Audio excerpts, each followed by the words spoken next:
बनवणार आहे उकडीची शिंगोळे. कशी बनवते ते बघा.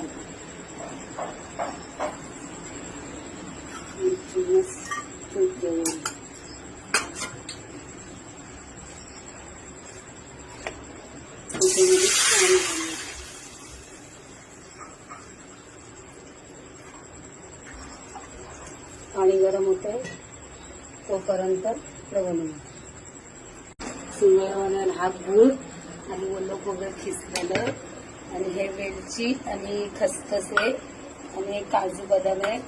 हे मँगो वाटून घेतले आणि हे राईस आटा म्हणजे तांदळाचं पीठ बनवून